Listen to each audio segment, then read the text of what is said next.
We are Pro Cannabis Media.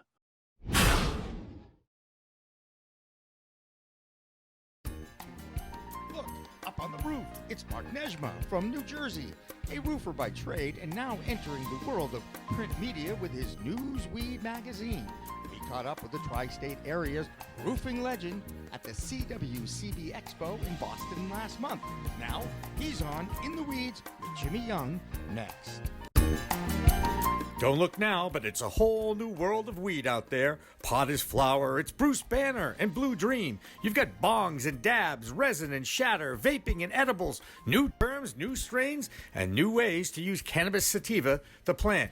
Some just made with CBD, and hemp has minimal THC. There's sativa and indica strains, and 100 chemicals, all legal in 10 states for adult use. There's a lot to get to know. Get used to it, folks, because it's legal in the Bay State and it's not going away. Neither is In the Weeds with Jimmy Young next.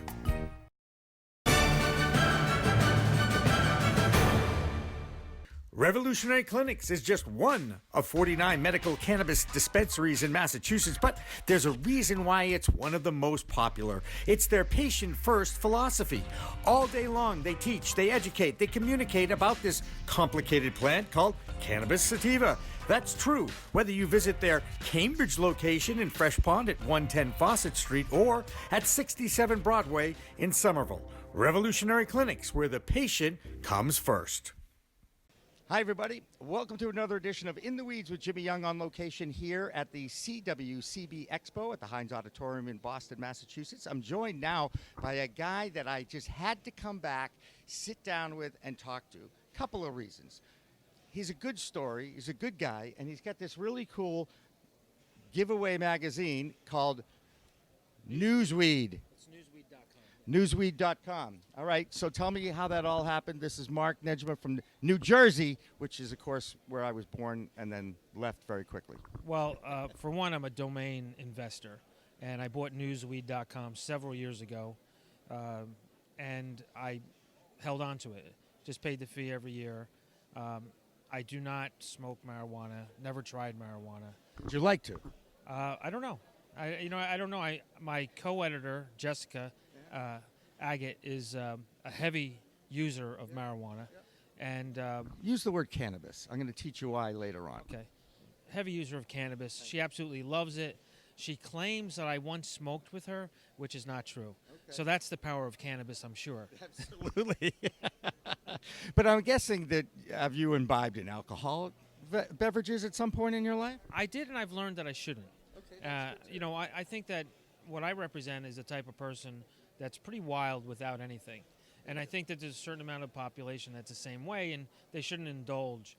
But I think that 99% of the society is able to indulge. Right. For my particular self, fear, paranoia, whatever, I don't try things. Well, I'll tell you what, at some point with your editor, sometime when you're comfortable, just try it. You're going to be so surprised that it's as benign as it truly is, to be honest. I've heard that. Now, like any adult product, you can overdo it, okay? And like any adult product, you can abuse it. You can overdo it. But in moderation, and there's so many people out there, and I'm sure being in the Newsweed business, that you're finding people will say, you know what, cannabis has changed my life. Cannabis has saved my life. Talk to cancer patients. Talk to veterans who come back from wars or being on duty and they suffer from PTSD. Right. It has an incredible effect on people, and hearing these stories is one of the reasons why I started my company. Yeah, I think, though, I can deliver truth if I, at least as a job, stay out of it so that Jessica can bring a different point of view. All of the people that we hire as journalists are users. Uh-huh. We advertise across the country. They come to us. They're heavy users. I don't think I need to keep a clear head and stay away from cannabis, but I do think that I really want to maintain the vision, and I think I'll make a big announcement in the paper if I actually do try cannabis. It could be a front page story. It could be a front page story, and God knows what it could do to any town in the area. Yeah, and think about it. A first-timer is a great story because there's a very good chance that you won't feel anything. It's a good possibility. And I tell you right now, we do focus on first timers. We have several people right now that we're developing stories for that are actually thinking about using marijuana, and we're chronicling the reason why they have decided that they want to try it. And we're talking about some people that are in poor inner neighborhoods that have resisted through years because it's been illegal.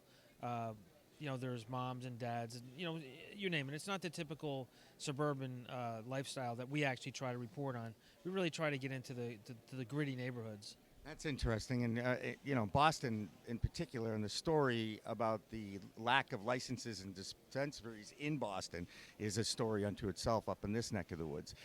I do want to go back to your magazine. Where, first of all, do you have it online, available online, as well as in print? We put everything online, all the stories online, only after every paper that we printed has been distributed, because we feel as if there is a certain value to paper and the transfer from one hand to another. So we don't want to put those stories up online so it drives people online until every paper's out. We're currently at 10,000. We're going to move fast, hopefully up through 50,000. We're going to go to Chicago. We're going to go to Las Vegas, Boston. We've hired 3 people here at this show to actually distribute at the metro stations. We're very aggressive. I think the story is very important, pro and con, and I think that people want to read it. Well, it is a fascinating time to be in and around this business, because I do believe many of us feel that we're at a very historic time. We're watching a trillion-dollar industry start. And I use that word trillion because I do believe that the hemp and CBD space is going to be 10 times more successful than the cannabis THC space. Well, I think that we're in a time where we're crossing from prohibition to legalization. And we have a very strong illegal market here, which has tremendous channels that have been built. Brilliant people, whether it's in the inner city or whether it's from the cartels that are bringing marijuana in and other drugs. Again, I'm not for any of this illegal activity, but I think what the industry has to pay attention to is the fact that there have been established channels, and they're very efficient, and they're very private. And now that the government has stepped away from actually prosecuting, the growth for the illegal trade is substantial. Right. And it's interesting to see how people are investing in the legal side of marijuana, and it'll be a great play on Broadway 100 years from now to see actually what happens. Do you know that there's actually a Broadway play that's about to be announced called Reefer Madness? Oh, I didn't know that, but I'll probably attend it.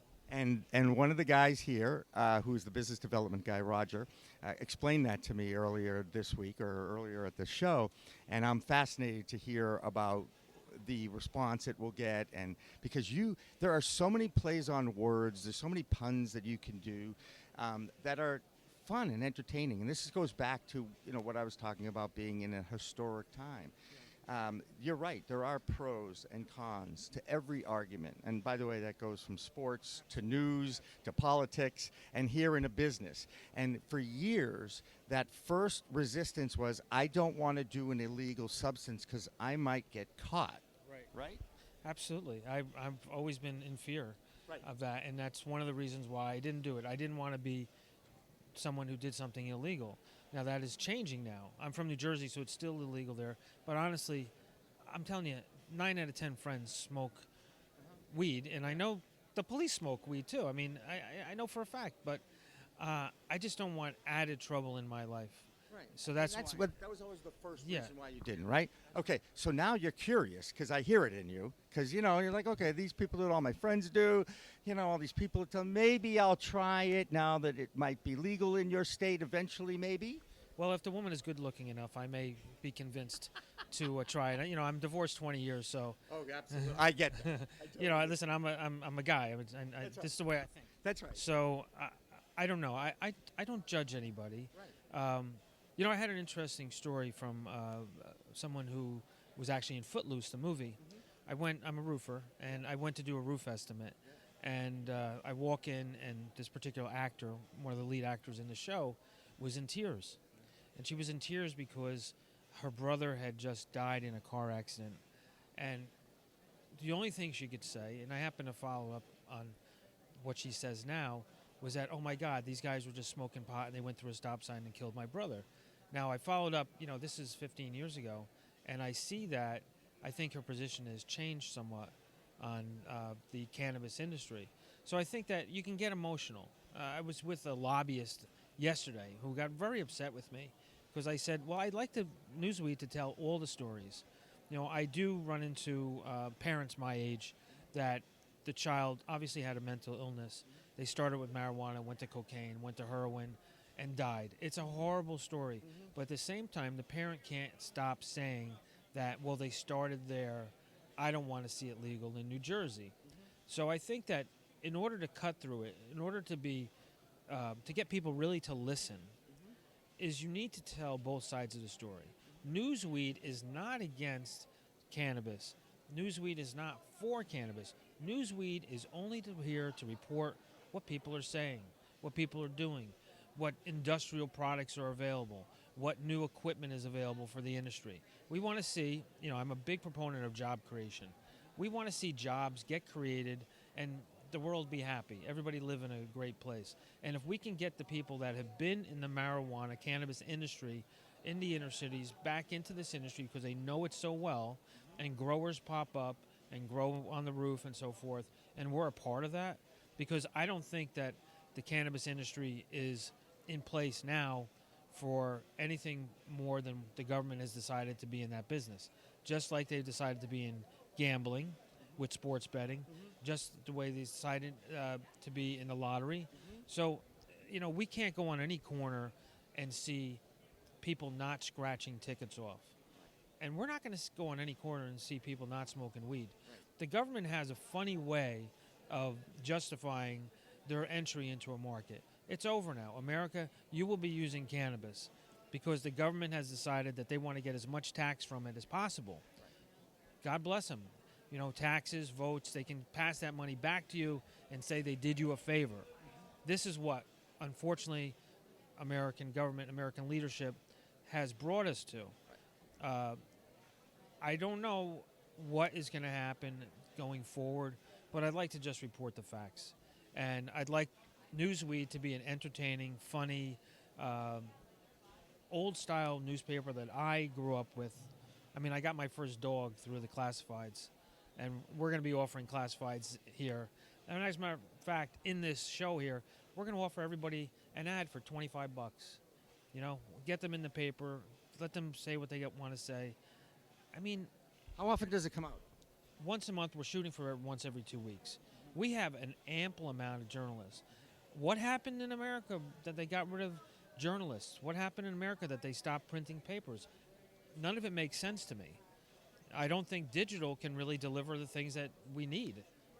It's funny. We could certainly talk about this, and I teach at the college level about media. No. It's good. And I love print too.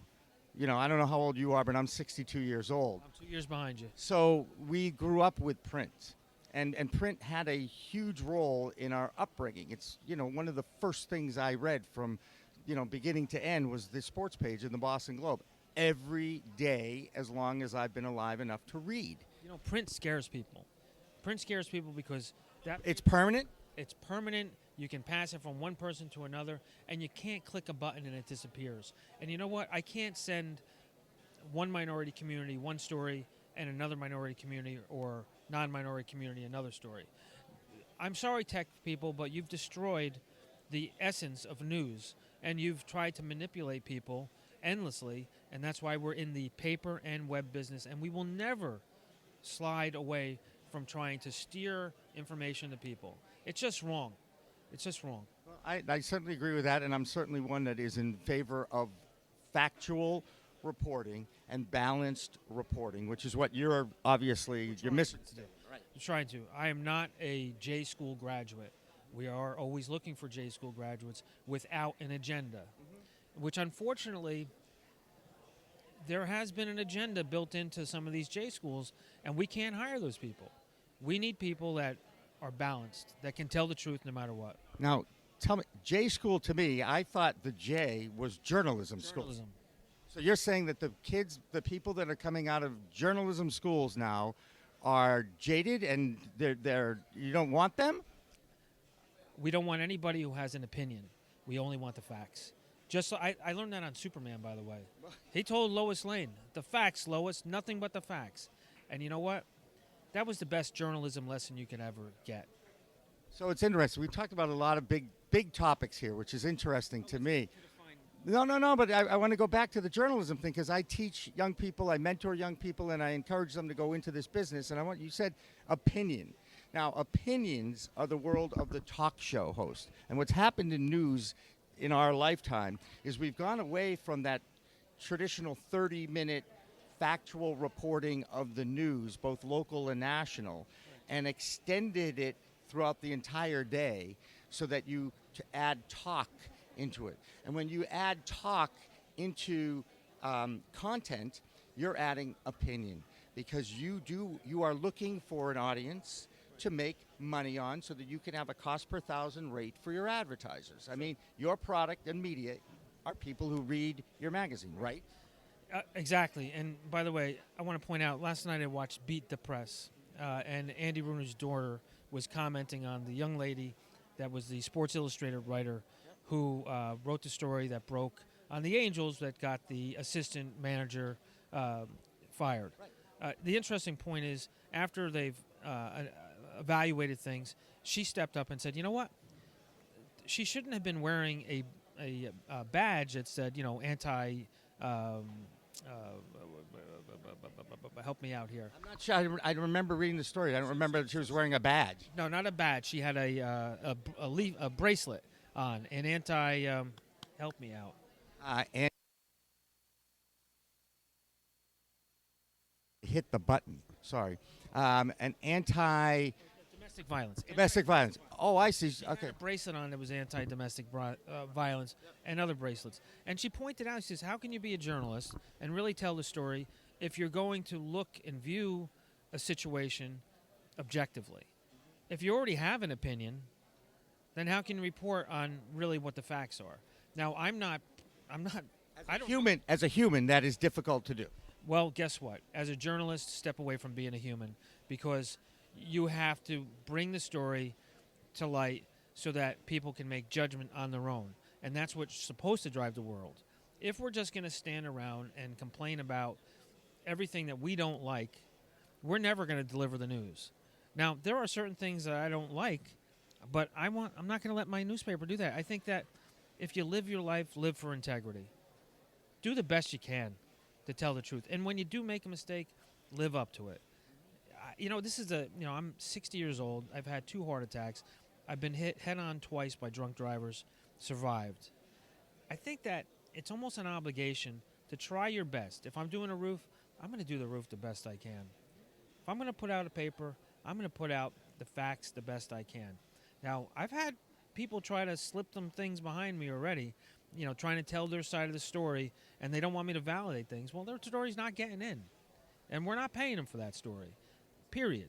So I have fact checkers, or is that you? Well, we have some fact checkers, but I think that we're going to get caught up with misrepresenting something, and we're going to back off right away, and we'll do a better story to just say we're sorry and give the facts.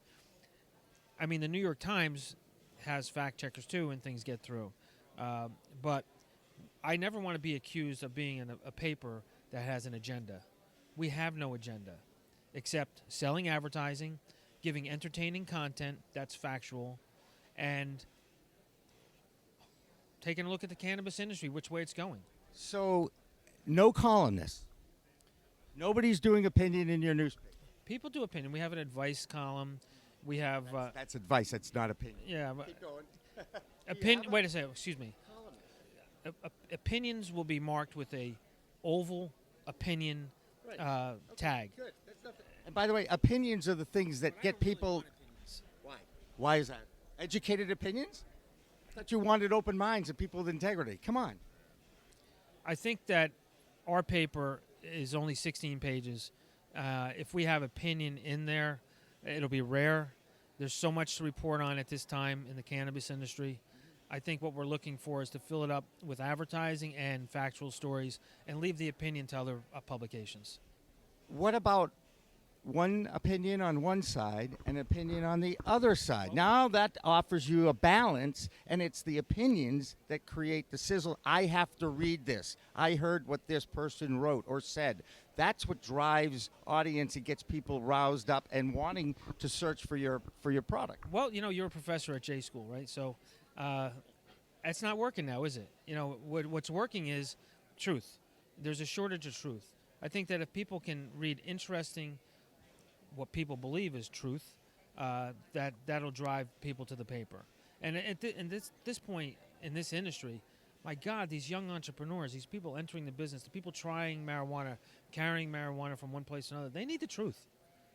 The last thing they need is an opinion that this is good or that's good. Well, that's how we got to this point through science and research. They are doing more science and research on this plant. It's an amazing plant. And now I walked in with a chemist and a scientist, and we were talking about hemp, and it's like it's amazing that they can dictate the DNA of a living plant and decide whether it's going to be potent or impotent. And I mean with THC, without THC. Right. And this is what they can do. Then they can take the plant that is the non-THC plant, the hemp, and can double the amount of some of the chemicals in it, the anti-inflammatory chemicals like the CBDs and the CBGs and the XYZs and the ABCs. I mean, there's so many initials and so many chemicals. Right. I am not a chemist, nor did I ever play one on TV. I think that we really have to reach out to the universities and tap their student base that are researching to get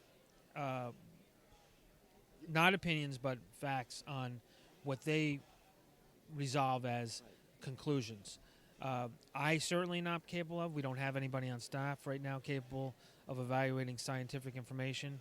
Would you like someone who could do that for you? Because I know a lot of the scientists. I know a lot of the people in the testing labs too. Sure, we would like that, but I think that we want to, keep our door open to hearing,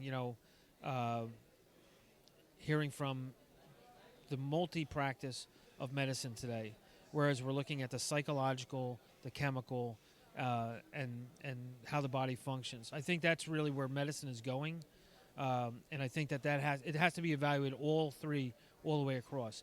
And knowing my own mind, knowing how alcohol affects me differently than other people, I think that we're going to really focus on that. What are the signs you should look for if you shouldn't be doing this or that? And there's so many different strains of marijuana. Many of my friends, like the different flavors of liquor and microbreweries that are out there, and alcohol and all that too. There might have to be a rating on how potent it is for certain types of people on some of these things, and we hope to participate in that.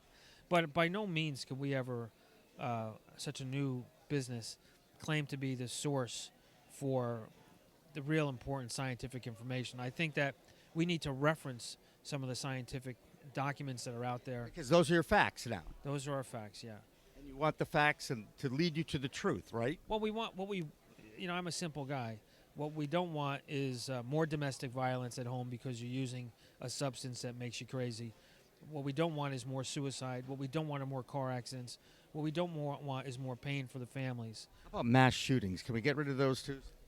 Well, I think that you touch on a very important part, and we're very concerned with understanding that.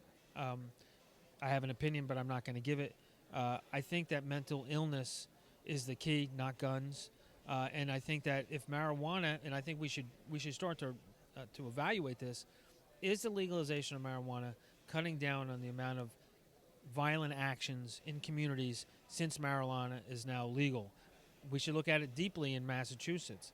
Is this helping, or is this creating more problems? Well, it's a calming element. It relaxes people. It has a anti-inflammatory and a calming effect to it, which is different than the effect that alcohol has on your body, which tends to make you more confrontational and more loud and more aggressive. So, there's a balance in life, and there's a balance in this plant between the THCs and the CBDs. Yeah. And you mentioned the human element and its effect in reporting. Right. We're all humans. Right. We are living things. So is this plant. I got to meet and talk to a Rastafarian in Jamaica, and he explained to me about the power of the plant and the human element. And it was a fascinating discussion, which, by the way, is on In the Weeds with Jimmy Young. You'll be able to find that over the next few weeks. Right. Shameless plug.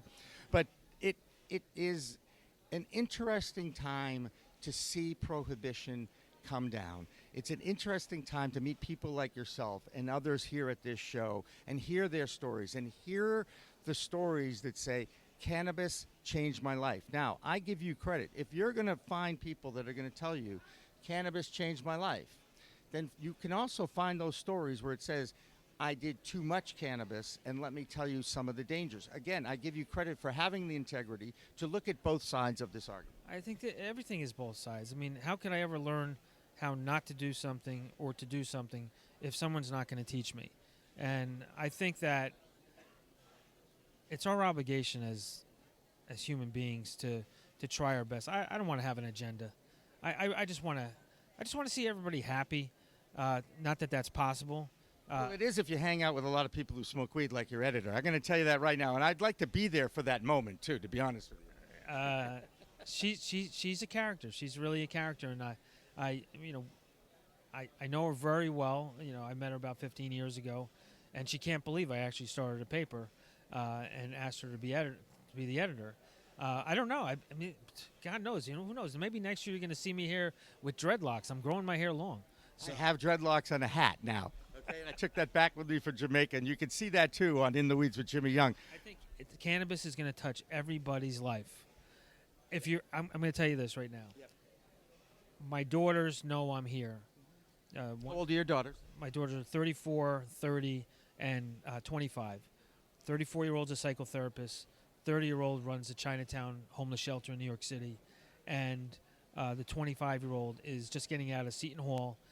She's going to be teaching autistic children. So if they ask me, Dad, you're in the cannabis news business, should I smoke? I'm going to ask them not to, because I don't know. And, you know, They are adults. They get to choose this. You whatever understand they that. want to do. But And you've done a good job based on what you just told me about your three daughters. I just want to say educated and changing the world, each one of them. everybody has something that's their whole life. To me, my daughters are my whole life. I'm divorced for 20-some years, but I don't care what. Every day I get up, everything I think about, every action I take, I think about my daughters. Now, my psychotherapist daughter sat me down 2 months ago and said, That must be fascinating, by the way. Go ahead. and she said, sit down, I'm going to tell you everything I don't like about you. One, I don't like the fact that you're a risk taker. You're always doing a new business. Newsweed. One, we had a mansion. We don't have that mansion anymore because you took too much risk. Right? We don't have the house down the shore anymore because you took too much risk. She learned from your life journey. And she doesn't call it a life journey, she calls it your stupid adventures. Only a child and a parent can get away with that at each other, right? You know what? I was dumbfounded. I love my kids more than anything in the world. But I guess maybe the route that I should have taken is not taking so much risk, not trying to make an impact in the world. But I got up and I told my daughter, I said, it's not who I am. And my grandson will probably be exactly like me. Be true to yourself.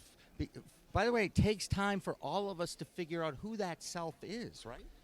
I think so. I think that you have to be patient. You have to make mistakes. And you have to realize that life is very short. Mm-hmm. So you got to make the most of it. Love is the number one thing. You know, find love, and then the rest will probably be pretty easy. And by the way, I haven't done that yet, so my life is hard. Oh, I may have somebody I'd like to introduce you to. But anyway, Mark Nejmah, roofer, now publisher, and creator of Love Appy dating app. Love Appy dating app. Which is a completely... Wait a second. How is it that you're still single if you have a Love Appy dating app? Well, I said to myself, if I can't create technology that will find me a date, then it's hopeless. So I created Love Appy, which is in the iOS store and Android, and it's a voice-based dating app. If there's someone out there that likes my voice right now, you might want to contact me. So it's based on voice. Of course, there's pictures. We have a daily question. We can ask if you like to smoke weed or whatever. You can hear people's response, yes, I like or don't like. And we also have a live game show, which is called Are You More Than Your Picture, which streams on our dating app.